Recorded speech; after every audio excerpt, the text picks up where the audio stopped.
her communication skills are rather dash as no one can outperform her in these skills. C option, incomparable. Question number 2, to look at something for a long time because you are interested in it. A option, gaze. Question number 3, the phrase men in white coats used to talk about psychiatrists. A option is. Question number 4, computers have dash or transforming effects on our lives. D option, none of these. Question number 5, they were going to let him go, but they reversed their decision is a dash sentence, compound sentence. Question number 6, I have to admit, these underline part is used to. A option, emphasize the fact that something is not surprising. Question number 7, a small number, though, may become dash shoppers. They become addicted to it and end up with dash financial debts. B option, compulsive and crippling.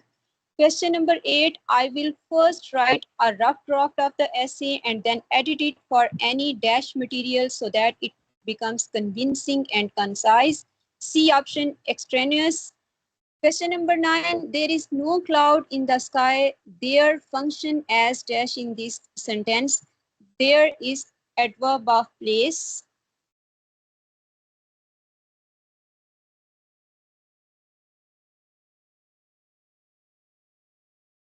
Question number 10, can you give me list of who's been invited?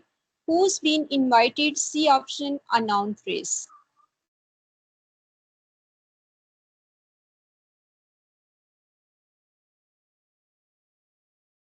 سر اردو کا portion بھی revise کروانا ہے. ہاں جی.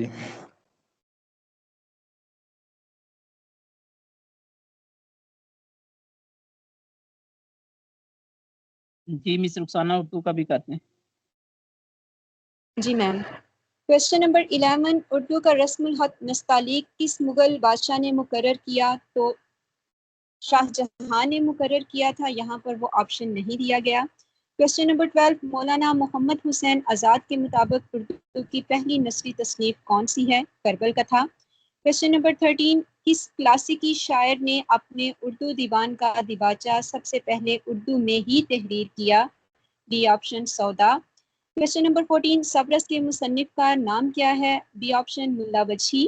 Question number 15، آرائش محفل فارسی کی کس کتاب کا نثری ترجمہ ہے؟ D option, Khulasatut Tawarikh. Question number 16، Maulana محمد حسین آزاد اور مولانا نذیر احمد دہلوی کے دہلی کالج میں ادبی حوالے سے معلم کون تھے؟ A option, master Ram Chandra. Question number 17، Dabistan Dilli میں ریحتی کو ایجاد کرنے والے شاعر کون سے تھے؟ بی آپشن، سعادت یار خان رنگین. کوشچن نمبر 18، دبستان دلی کے دور متوسطین کے اہم شعراء کون سے تھے؟ اے آپشن، غالب، ذوق اور ظفر. کوشچن نمبر 19، مرزا غالب نے اپنی تصنیف اردو معلیٰ کو کتنے حصوں میں تقسیم کیا؟ 2 حصوں میں. کوشچن نمبر 20، بہادر شاہ ظفر نے مرزا غالب کو کب دبیر الملک نظام جنگ کا خطاب دیا؟ جولائی 1850.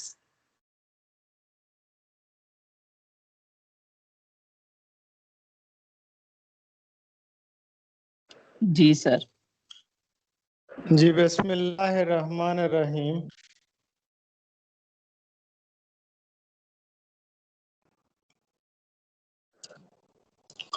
سوال ہے کہ بہادر شاہ ظفر نے مرزا غالب کو کب دبیر الملک نظام جنگ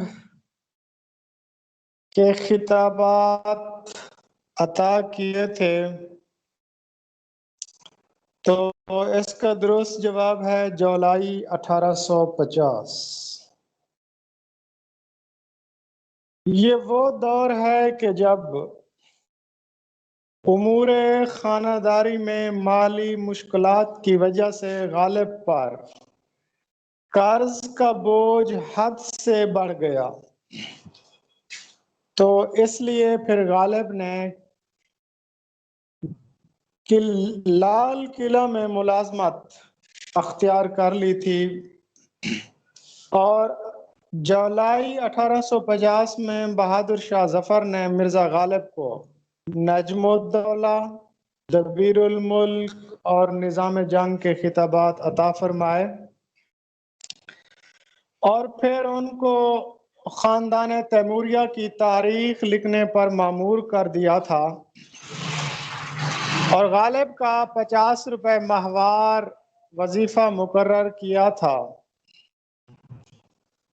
اپنے وظیفہ خوار ہونے کو مرزا اسد اللہ غالب نے یوں بیان کیا تھا: غالب وظیفہ خوار ہو دو شاہ کو دعا، وہ دن گئے کہ کہتے تھے نوکر نہیں ہیں ہم۔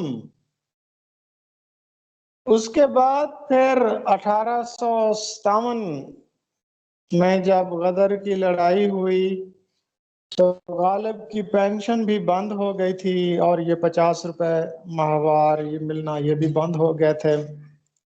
پھر اس زمانے میں والی رامپور نواب یوسف علی خان نے غالب کا 100 روپے ماہوار وظیفہ مقرر کیا تھا، اور غالب کا پھر یہ وظیفہ ان کی وفات تک چلتا رہا تھا۔ باقی غالب کی پینشن کا مقدمہ تفصیل سے میں پچھلے لیکچر میں بتا چکا ہوں، الف سے یہ تک۔ اس کے بعد نیکسٹ کویسچن پڑھیں۔ سر سید احمد خان کی وفات کب ہوئی؟ Be option 1898۔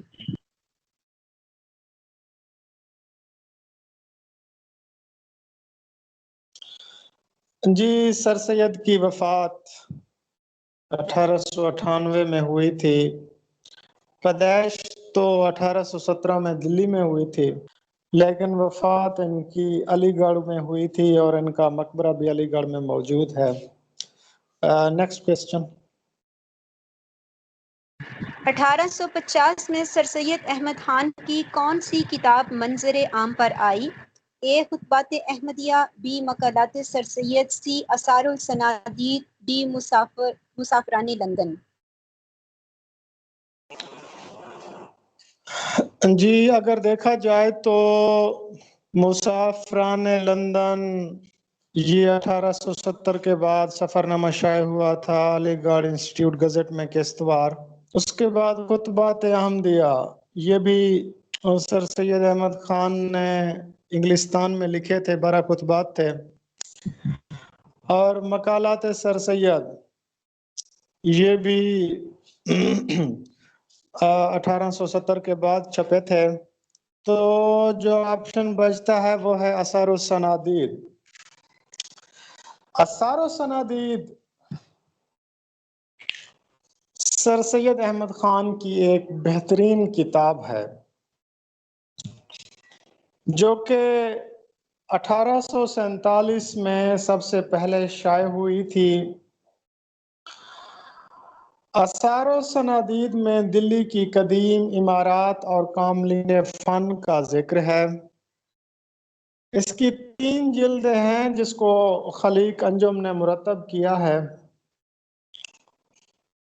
تو آثار الصنادید میں دلی کی جو مختلف عمارات ہیں، مقبرہ فیروز شاہ، مسجد بیگم پور، درگاہ حضرت نظام الدین اولیاء، مقبرہ علاء الدین خلجی، اس کے ساتھ مقبرہ رکن الدین فیروز شاہ، کالی مسجد، مسجد بیگم پور، مسجد قوت الاسلام، اور اردو بازار، دلی کا چاندنی چوک، کلکتہ دروازہ، برج اکبر شاہ، مہتاب باغ، اور باغ حیات بخش، موتی محل، اور کیا تھا، اسد برج، گلال باڑی، اور قلعہ شاہ جہاں۔ اس کے بعد دیوان عام، دالان عام، بازار، ساون بھادو بازار، اس کے بعد کوشہ کے سبز، کوشہ کے لال، قصر سفید، پرانا قلعہ، دلی، عرب سروائے کا دروازہ اور ہمایوں کا مقبرہ، شمس الدین التتمش کا مقبرہ، یہ سارے اس میں موجود ہیں۔ اچھا، اسی طرح پھر دلی کے پرانے نام جو تھے ان کے متعلق بتایا، دھلیقہ، دہلی، یگنی پورہ، حضرت دلی، تبتۃ الاسلام، دہلی، ان سب کے متعلق بتایا، دہلی کی تاریخ بتائی، ہمایوں کے مقبرہ بتایا، اکبر کے عہد کی عمارتوں کے متعلق بتایا، دلی شہر کب آباد ہوا اس کے متعلق بتایا، اور اس کے ساتھ ساتھ قطب مینار، مسجد قوت الاسلام، مقبرہ رکن الدین اور خلدی، یہ انہوں نے جتنی بھی چیزیں بتائی ہیں نا یہ عہد ویز بتائی ہیں۔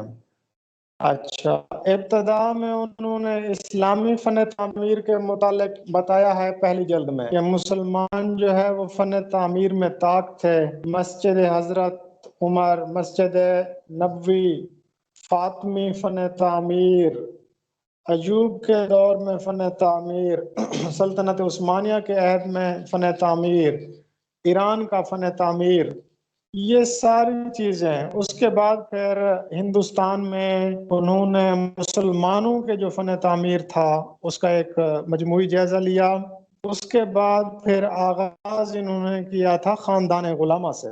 خاندان غلامہ جیسا کہ آپ سب کے علم میں ہے، ہم نے پڑھا ہوا ہے کہ 1206 میں قطب الدین ایبک نے خاندان غلامہ کی بنیاد رکھی تھی، تو اس عہد سے انہوں نے شروع کیا تھا خاندان غلامہ کی تعمیرات کا ذکر کیا۔ خاص طور پر میں دو چیزیں بتانا چاہوں گا کہ خاندان غلامہ میں قطب مینار اور مسجد قوت الاسلام، اس کا انہوں نے تذکرہ کیا۔ اس کے بعد پھر خاندان خلجی حکومت میں آیا تھا، ان کی تعمیرات، پھر تغلق کی تعمیرات، پھر سید خاندان کی تعمیرات، پھر لودھی خاندان کی تعمیرات، پھر مغلیہ خاندان کی، پھر سوری خاندان کی، یہ پوری انہوں نے تاریخ بتائی ہے۔ اس کے بعد پھر دلی عہد بعہد بتایا ہے کہ دلی شہر کب آباد کیا گیا، اس کے مختلف نام کون سے تھے، مسلمانوں نے دلی پر قبضہ کب کیا تھا۔ تو یہ ساری چیزیں جو ہیں اثار و صنادید میں موجود ہیں۔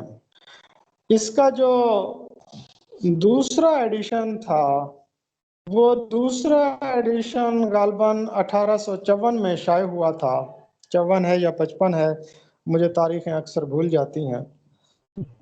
تو وہ پھر اس کا جو ایڈیشن تھا اس کی ساری کاپیاں وہ گم ہو گئی تھیں، غدر کی نظر ہو گئی تھیں۔ یہی اثار و صنادید کتاب انگلستان بھی بطور تحفہ سر سید احمد خان نے بھیجی تھی، اور یہ کتاب لکھنے کے لیے سر سید احمد خان نے بڑی مشقت جھیلی تھی، خاص طور پر پتھروں پر لکھے ہوئے کتبے پڑھنا۔ یہ کوئی تجربہ کار اور ہنرمند اور محنتی بندہ ہی کر سکتا ہے، اور ان کے بارے میں مشہور ہے کہ یہ قطب مینار پر چڑھے تھے اور وہاں رسے کے ذریعے یہ لٹکے رہتے تھے اور کتبے پڑھتے رہتے تھے، تو ان کی کمر میں اس رسے کا نشان بھی پڑ گیا تھا۔ خیر، نیکسٹ پڑھتے ہیں۔ منشی سجاد حسین نے اودھ پنچ کا آغاز کب کیا؟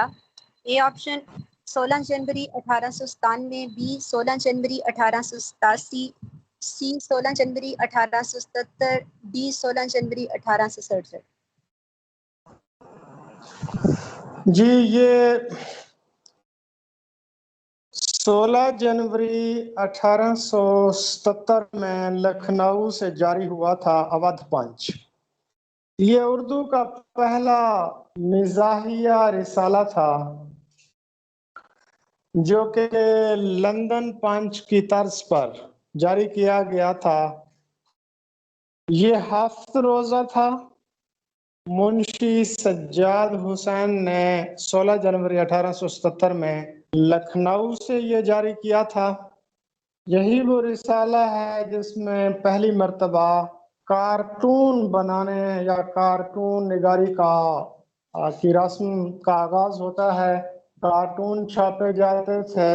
یہی وہ رسالہ ہے کہ جس نے سر سید اور الطاف حسین حالی اور سر سید کے رفقا کے کارٹون بنائے تھے۔ اس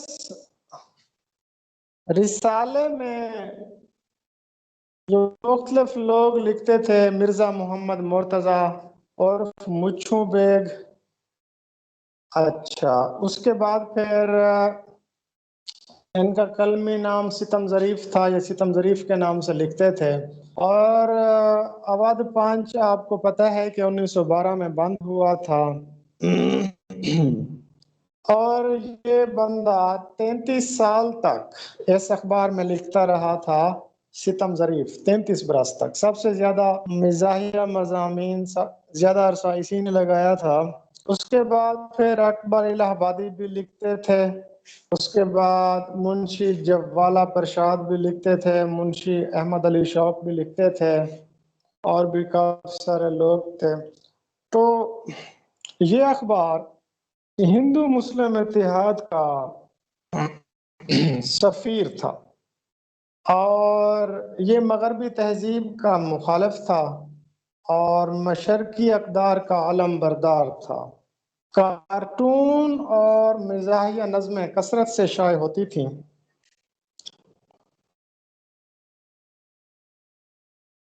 جی نیکسٹ معروضی پڑھیے۔ مسلم لیگ ماس سوٹیبل اور سیلف گورنمنٹ کے عنوان سے کس شاعر نے نظم لکھی؟ A Azad, B Shibli, C Akbar, D Hali. جی بالکل، شبلی نعمانی ایک بہترین ناثر نگار ہونے کے ساتھ ساتھ بہترین شاعر بھی تھے۔ اردو میں بھی شاعری کرتے تھے اور فارسی میں بھی شاعری کرتے تھے۔ فارسی میں ان کا تخلص تصنیم تھا۔ انہوں نے مختلف نظمیں بھی لکھی ہیں، جن میں سے ایک نظم ہے مسلم لیگ ما سوٹیبل اور سیلف گورنمنٹ۔ لوگ کہتے ہیں کہ آمادہ اصلاح ہے لیگ، یہ اگر سچ ہے تو ہم کو بھی کوئی جنگ نہیں۔ سیگا راز سے کچھ یہ بھنک آتی ہے کہ ہم آہنگی احباب سے اب ننگ نہیں۔ فرق اتنا تو بظاہر نظر آتا ہے ضرور، اب خوشامد کا ہر ایک بات میں وہ رنگ نہیں۔ عرض مطلب میں زباں کوش تو ہے کھلتی جاتی، گرچہ اب تک بھی حریفوں سے ہم مہنگ نہیں۔ وہ بھی اب نقد حکومت کو پرکھتے ہیں ضرور، جن کو اب تک بھی تمیز گوہر و سنگ نہیں۔ قوم میں پھونکتے رہتے ہیں جو افسون وفا، ان کی افسانہ ترازی کا بھی وہ ڈھنگ نہیں۔ وہ بھی کہتے ہیں کہ اس جنس وفا کی قیمت جس قدر ملتی ہے، ذرہ کے بھی ہم سنگ نہیں۔ کافی طویل اس کی نظم ہے۔ تو مسلم لیگ ما سوٹیبل اور سیلف گورنمنٹ یہ شبلی نعمانی کی نظمیں ہیں۔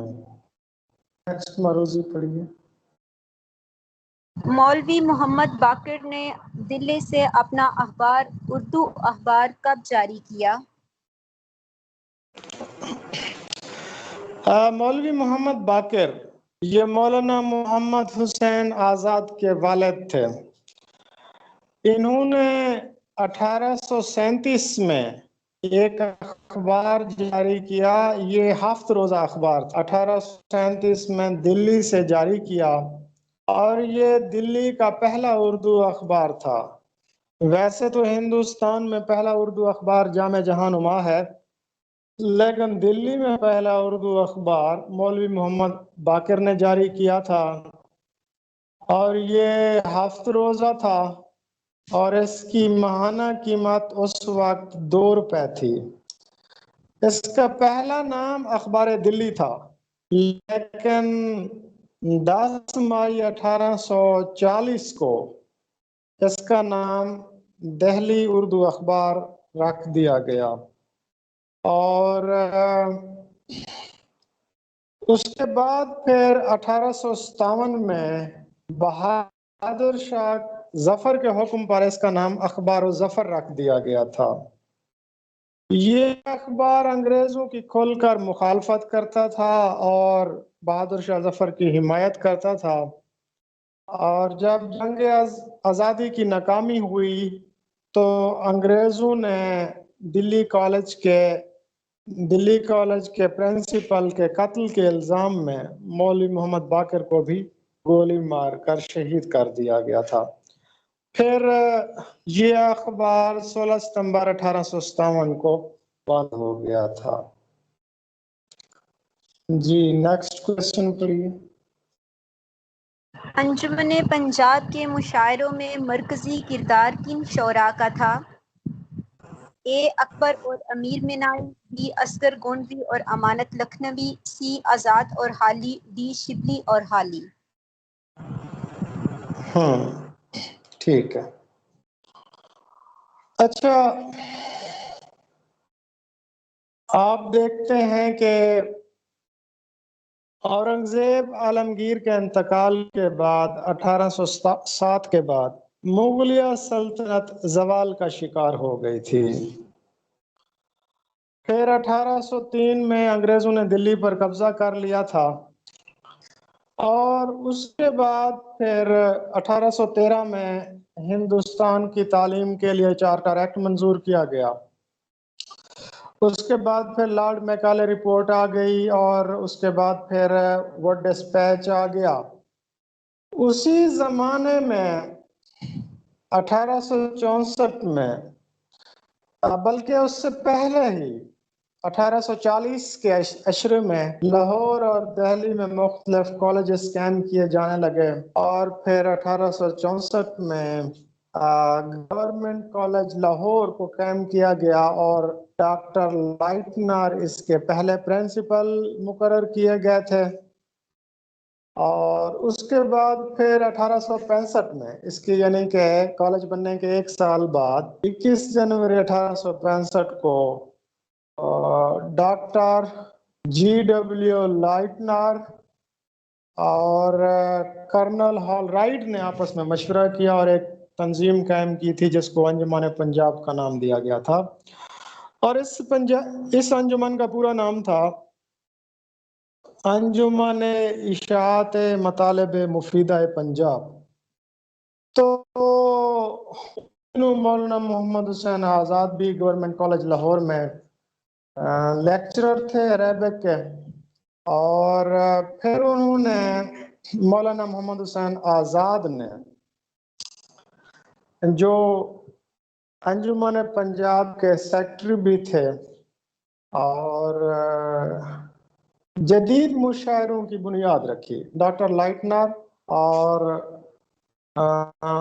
مولانا محمد حسین آزاد نے مل کر جدید مشاعروں کی بنیاد رکھی تھی، جس کی سرپرستی کرنل ہال رائٹ کر رہے تھے، اور اس کے بعد اس کا جو پہلا مشاعرہ تھا تو 30 مئی 1874 کو منعقد ہوا۔ اس کا موضوع برسات تھا۔ یہ مناظمے تھے، یعنی عنوانات کے تحت یہاں نظمیں پڑھی جاتی تھیں، اور مولانا محمد حسین آزاد نے پہلے مشاعرے میں اپنی مثنوی شب قدر پڑھی تھی، اور اس مشاعرے میں مولانا محمد حسین آزاد بھی، مولانا الطاف حسین حالی بھی شریک ہوئے تھے اور اپنی نظم برکھا رت پڑھی تھی۔ پھر دوسرا مشاعرہ 30 جون 1874 کو منعقد ہوا، اور اس کا موضوع رکھا گیا زمستہ۔ زمستہ کہتے ہیں خزاں کو۔ اس مشاعرے میں کل 9 شعراء نے شرکت کی، جن میں آزاد، شاہ انور حسین، مولوی عطا اللہ، مولوی اشرف بیگ خان، منشی الہی بخش رفیق، مولوی محمد مقرب علی، مولوی امو جانو، ولی دہلوی، مولوی قادر بخش اور مولوی علاء الدین، یہ سارے مولوی اس میں شامل تھے۔ 9 شعراء تھے اس میں تھے، حالی صرف پہلے میں تھے، اس کے بعد دوسرے میں نہیں تھے۔ اس کے بعد تیسرا مشاعرہ ہوا، اس کا عنوان رکھا گیا تھا امید۔ اب تیسرے مشاعرے میں پھر حالی صاحب بھی تشریف لے آئے تھے اور 8 مزید شعراء بھی تھے، یعنی کل 10 شرکت کی تھی، جس میں وہی مولوی امو جان تھے، مولوی مرزا اشرف خان بھی تھے، مولوی حسین بھی تھے، مولوی عطا اللہ بھی، اور ساتھ محمد عبداللہ بیگ اور مرزا محمود بیگ راحت، انہوں نے بھی اس مشاعرے میں شرکت کی تھی۔ پھر چوتھا مشاعرہ ان کا ہوا تھا 1 سپٹمبر 1974 کو، اور اس کا عنوان رکھا گیا تھا حب وطن۔ اب اس میں کل 31 شعراء نے شرکت کی تھی، جس میں حالی اور آزاد سر فہرست تھے۔ تو حالی کا یہ تیسرا مشاعرہ تھا حب وطن، اور وہ 4 مولوی بھی یاد رکھ لیں، مولوی امو جان، مولوی عطا اللہ اور مولوی اشرف خان۔ اچھا جی، اس کے بعد پھر چوتھے مشاعرے میں 31 شعراء آ گئے تھے، جن میں مفتی امام بخش بھی آ گئے تھے، رام داس بھی آ گئے تھے، منشی علاء الدین صافی بھی آ گئے تھے، اچھا سید اصغر علی لکھنوی بھی شامل ہو گئے تھے۔ اس کے بعد پھر اس کا 5واں مشاعرہ ہوا تھا 19 اکتوبر 1876 کو، اور اس کا جو موضوع تھا وہ امن تھا۔ مولانا حالی آپ اس میں شریک نہیں تھے۔ اچھا، اب اس میں کل 11 شعراء شریک ہوئے تھے، جس میں مولوی گل محمد، مولوی عطا اللہ خان، مولوی امو جان اور مولوی سلطان علاء الدین، مولوی شاہ محمد، یہ بھی نیا مولوی آ گیا ہے۔ اچھا، اس کے بعد پھر چھٹا مشاعرہ جو ہوا تھا وہ انصاف کے موضوع پر ہوا تھا، یہ 14 نومبر 1874 کو ہوا تھا۔ اس میں حالی شریک ہوئے تھے، حالی 4 مشاعروں میں شریک ہوئے تھے، تو چھٹے مشاعرے میں بھی حالی شریک ہوئے تھے، اور کل 13 شعراء تھے۔ اچھا، اسی مشاعرے میں محمد اکبر خان خاور بھی شامل تھے، جن کو سلطان الشعراء کا لقب بھی دیا گیا۔ اچھا، 7واں اس کا جو مشاعرہ تھا وہ 19 دسمبر 1878 کو منعقد ہوا، اور اس میں کل 14 شعراء نے شرکت کی تھی۔ اسی طرح 8واں مشاعرہ 30 جنوری 1875 کو منعقد ہوا تھا، اس کا موضوع قناعت تھا۔ اچھا، اب اس میں 18 شعراء نے شرکت کی تھی۔ اس میں آپ یہ دیکھ لیں، لالہ دین دیال عاجز، جوالا سہائے خورم، یہ 2 نئے لوگ اس میں شامل ہوئے تھے شعراء۔ اس کے بعد 9واں مشاعرہ کا جو موضوع تھا وہ تہذیب، صفیہ بانو کی تحقیق کے 13 مارچ 1875 کو یہ مشاعرہ ہوا تھا، اور اس کا موضوع تہذیب تھا، اور لیکن ڈاکٹر علی محمد خان نے کہا کہ نہیں، یہ 22 مئی کو ہوا تھا اور موضوع ہمدردی تھا۔ خیر، ڈاکٹر صفیہ اور ڈاکٹر اسلم فرخی، ان دونوں کی معلومات معلوم ہوتی ہیں۔ اس کے بعد جو 10واں مشاعرہ تھا یہ 3 جولائی 1875 کو منعقد ہوا تھا، اور اس کا موضوع شرافت انسانی تھا، اور اسی مناسبت سے مولانا محمد حسین آزاد نے اپنی مثنوی شرافت انسانی بھی اسی 10 مشاعرے میں پڑھی تھی۔ تو یوں جدید مناظموں کے یہ مشاعرے 10 مشاعرے ہوئے تھے اور اس کے بعد پھر ختم ہو گئے تھے. جی نیکسٹ معروضی پڑھیے. سفینہ اردو، سواد اردو، ادیب اردو، کمک اردو کس شاعر کی تصانیف ہیں؟ A Aal Ahmad Suroor, B Ismail Merathi, C Iqbal Azeem, D Akhtar Ansari Akbar Abadi. جی اس کی وضاحت کی ضرورت نہیں ہے. یہ جو کتب ہیں یہ اسماعیل میرٹھی کی ہیں جن کو بچوں کا شاعر بھی کہا جاتا ہے. جی نیکسٹ معروضی. 13ویں صدی فسانہ ایام صلاح عام کے نام سے رسالے کس نے جاری کیے تھے؟ A Mir Nasir Ali, B Jafar Shirazi, C Javed Akhtar Bhatti, D Farman Fateh پوری. جی میر ناصر علی دہلوی جو کہ رومانوی ادیب تھے انہوں نے جاری کیے تھے. ہاں جی نیکسٹ معروضی. حسن نے جاری کیا؟ اے طفیل عباس، بی چراغ حسن حسرت، سی شیخ عبد القادر، ڈی مشکور حسین یاد. جی رسالہ مخزن 1 اپریل 1901 میں لاہور سے یہ جاری ہوا تھا اور اس کو جاری کیا تھا ہندوستان کے معروف قانون دان اور بہاولپور ہائی کورٹ کے سابق چیف جسٹس شیخ عبد القادر نے، سر شیخ عبد القادر. اور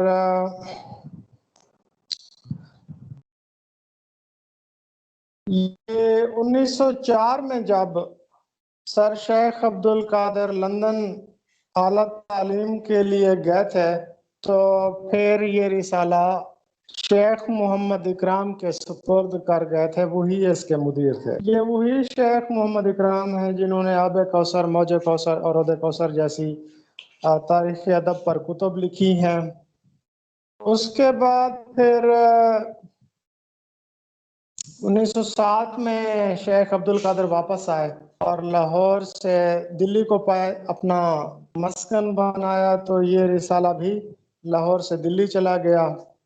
اس کے بعد پھر 1909 میں واپس شیخ عبد القادر لاہور آ گئے اور 1910 میں پھر انہوں نے اپنا یہ اخبار مولوی غلام رسول کو بیچ دیا تھا.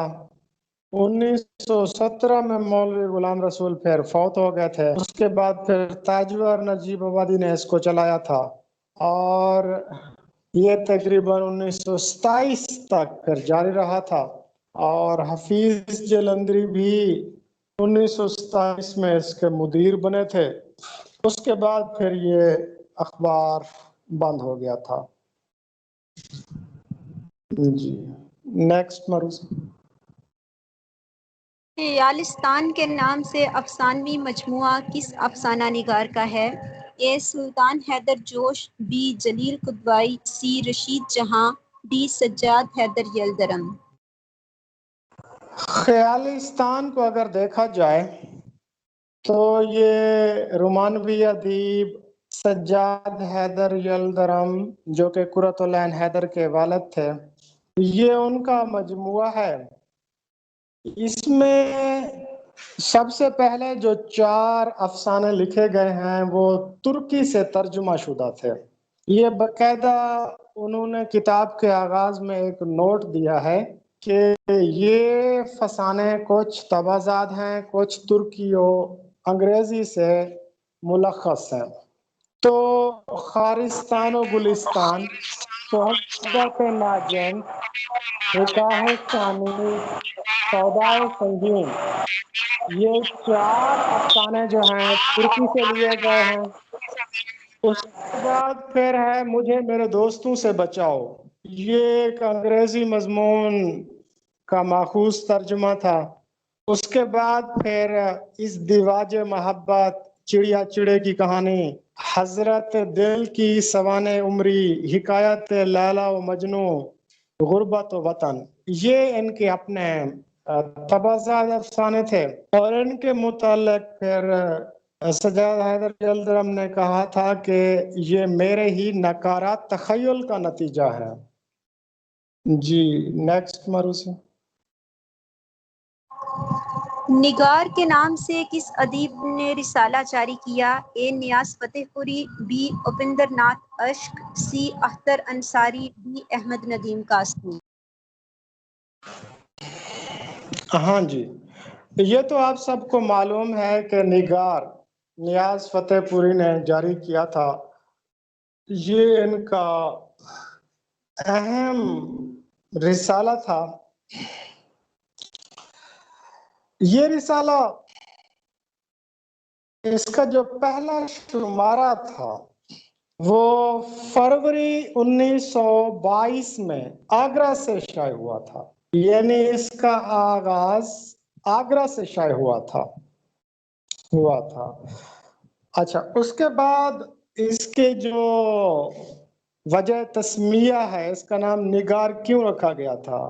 یہ ایک انقلابی شاعرہ تھیں ترکی کی، نگار بنت عثمان.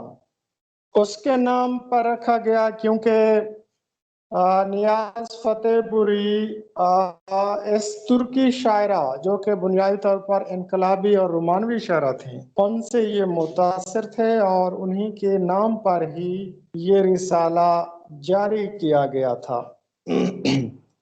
اچھا، یہ رسالہ 1922 سے 1966 تک جاری رہا تھا. یعنی 44 برس اس رسالے کی عمر ہے، اور اس نے خاص نمبر بھی شائع کیے تھے. تقریباً 36 خاص نمبر انہوں نے شائع کیے تھے. اور یہ رسالہ عام طور پر 80 صفحات پر مشتمل ہوتا تھا. اس میں مجنو گورکھپوری، فراق گورکھپوری، فرمان فتح پوری اور گیان چند جین، خواجہ احمد فاروقی، ڈاکٹر عبادت بریلوی بھی اسی رسالے میں لکھتے تھے. جی نیکسٹ مروزی. اقبال کی شاعری کے دوسرے دور کا اختتام کب ہوا؟ 1906، 1907، 1908 یا 1909؟ جی سب سے پہلے دیکھتے ہیں کہ اقبال کی شاعری کے ادوار مقرر کیے گئے ہیں وہ کون کون سے ہیں. سب سے پہلے اقبال کی شاعری کے ادوار مقرر کیے شیخ عبدالقادر نے. بانگدرا کے دباچے میں کہا کہ اقبال کی شاعری کے 3 ادوار ہیں. اس کے بعد پھر ڈاکٹر صابر کلوروی جنہوں نے اقبالیات کے باقیات کے کلام پر کام کیا ہے، باقیات اقبال پر کام کیا ہے، وہ بھی کہتے ہیں کہ اقبال کی شاعری 3 ادوار ہیں. ٹھیک ہے، ابتدا سے قیام یورپ سے بانگ درا کی اشاعت، بانگ درا سے وفات، یہ 3. اس کے بعد پھر عبدالسلام اور طاہر فاروقی نے، عبدالسلام ندوی نے اقبال کامل میں اور طاہر فاروقی نے سیرت اقبال میں اقبال کی شاعری کو 4 ادوار میں تقسیم کیا ہے. یعنی ابتدا سے 1905 سے 1908، 1908 سے 1924، 1924 سے 1938 تک. لیکن پھر ڈاکٹر سید عبداللہ صاحب نے اپنی کتاب طیف اقبال میں، طیف نہیں ہوگا بلکہ یہ طیف ہوگا، طیف اقبال، اچھا، اس میں انہوں نے اقبال کی شاعری کے 5 ادوار مقرر کیے ہیں.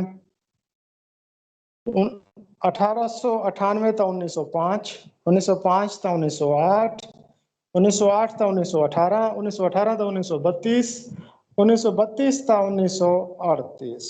یہ ان کی شاعری کے ادوار ہیں.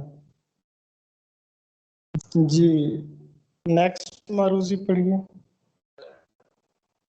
علامہ اقبال نے اپنی کس شعری مجموعے کو امیر افغانستان امان اللہ خان کے نام سے منسوب کیا ہے؟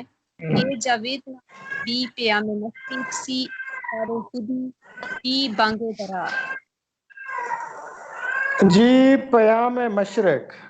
پیام مشرق اقبال کا تیسرا شعری مجموعہ ہے جو کہ 1923 میں شائع ہوا. اس کا دیباچہ بھی اقبال نے خود ہی تحریر کیا ہے اور پیام مشرق کے 5 حصے ہیں: لالائے طور، افکار، میں باقی، نقش فرنگ اور خردہ، یا خردہ ہے یا خردہ ہے یہ دیکھ لیجیے گا۔ اس کے بعد پیام مشرق کا پورا نام ہے پیام مشرق در جواب دیوان شاعر المانوی گوئٹے، یہ گوئٹے کے جواب میں انہوں نے لکھی تھی، اور اس کا جو انتصاب ہے وہ انہوں نے افغانستان کے بادشاہ فرمانروا امیر امان اللہ خان کے نام کیا ہے، معنون کیا ہے، مانون غلط ہوتا ہے، درست تلفظ ہے معنون کیا ہے۔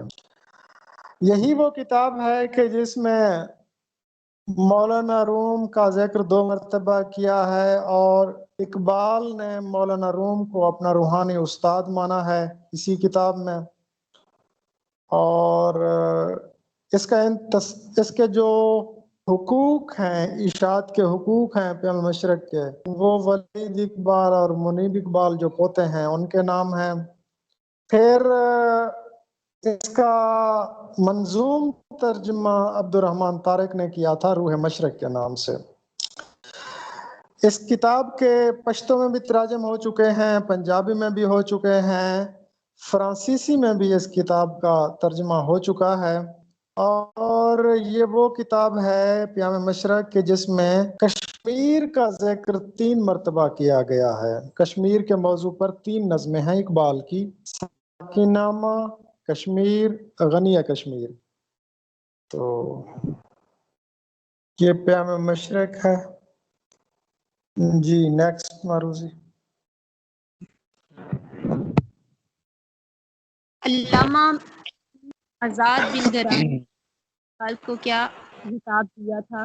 اے شاعر مشرق، بی احسان الدین، سی حکیم الامت، ڈی دانائے راز۔ جی یہ میر غلام علی آزاد بلگرامی شاعر تھے اور تذکرہ نگار تھے، اور یہ حیدرآباد دکن کے نواب کے صاحبزادے نواب ناصر کے استاد تھے، اور ان کا ایک تذکرہ ہے خزانہ عامرہ۔ خزانہ عامرہ آزاد بلگرامی کا یہ تذکرہ ہے، اور یہ ایوارڈ یافتہ اس کا تذکرہ ہے، بڑا زبردست ہے خزانہ عامرہ۔ اور انہوں نے پھر اقبال کو حسن الہند کا لقب دیا تھا۔ جی نیکسٹ معروضی۔ اقبال کامل کس ادیب کی تصنیف ہے؟ A Nazir Niazi, B Waqar Azeem, C Abdussalam Nadvi, D Mahmood Nizami. جی یہ زبردست کتاب ہے مولانا عبدالسلام کی، اور اس کتاب کی ایک خاص بات یہ ہے کہ اقبال کی شخصیت کے 2 پہلو ہیں، ایک ہے اقبال بطور فلسفی اور دوسرا ہے اقبال بطور شاعر۔ تو اس کتاب میں انہوں نے اقبال کو بطور شاعر پیش کرنے کی کوشش کی ہے، اور اکثر انٹرویوز میں بھی یہ سوال پوچھ لیتے ہیں کہ اقبال فلسفی ہے یا شاعر، تو اگر آپ یہ کتاب پڑھ لیں تو آپ کہیں گے کہ جی اقبال سب سے پہلے شاعر ہیں جنہوں نے اپنے فلسفیانہ خیالات کے اظہار کے لیے شاعری کو ذریعہ اظہار بنایا۔ تو اس لیے مصنف نے اقبال کے کلام سے غزلیات، قطعات اور نظموں کی ایسی مثالیں پیش کی ہیں کہ جس میں شاعری بھی ہے اور فلسفہ بھی ہے، لیکن انہوں نے شاعری کو اولیت دی ہے۔ جی نیکسٹ۔ اقبال سب کے لیے کے نام سے کس ادیب نے کتاب لکھی ہے؟ A doctor Yusuf Husain, B Abid Ali Abid, C doctor Ibadat Barelvi, D doctor فتح پوری۔ جی ہمارا آخری کویسچن یہی ہے کہ اقبال سب کے لیے کس کی کتاب ہے؟ یہ کتاب ڈاکٹر فرمان فتح پوری نے لکھی ہے۔ اس کتاب میں سب سے پہلے اقبال کی شخصیات اور تصانیف پر مصنف نے روشنی ڈالی ہے۔ اس کے بعد پھر اقبال کا جو پیغام حیات تھا، اس کا اقبال کا جو فلسفہ تھا، جس کو ہم فلسفہ خودی اور فلسفہ بے خودی کہتے ہیں، اس کے متعلق بیان کیا۔ اس کے بعد پھر ڈاکٹر فرمان فتح پوری نے اقبال کا تصور تعلیم پیش کیا۔ اس کے بعد پھر سیاسی افکار پیش کیے، اور اس کے بعد پھر اقبال اور دنیا اسلام کا ایک تعلق پیش کیا۔ اس کے بعد پھر اقبال کے نظریہ فن پر بات کی۔ اس کے بعد پھر نظریہ تصور عقل و عشق پر بات کی۔ اس کے بعد اقبال پر جو مشرقی اور مغربی اثرات تھے ان کا جائزہ لیا گیا۔ اس کے بعد پھر اقبال کی اردو شاعری اور پھر فارسی شاعری کا جائزہ لیا گیا۔ اس کے بعد پھر اقبال اور نوجوان، اس پر جائزہ لیا گیا، اور آخر میں علمی اور ادبی دنیا پر اقبال کے جو اثرات تھے، خاص طور پر مشرق اور مغرب میں رہنے والے اقبال کے جو ہم عصر ادیب تھے، ان پر اقبال کے خیالات کے کیا اثرات پڑے، تو اس پر بات کی گئی ہے۔ جی، آج کا ہمارا سیشن یہیں پر کلوز ہوتا ہے۔ کل انشاءاللہ پھر نئے لیکچر کے ساتھ حاضر ہوں گے، نیکسٹ مروزیاں دیکھیں گے۔ تو میڈم صاحبہ سیشن کلوز کر دیجئے گا۔ اللہ حافظ۔ اللہ حافظ۔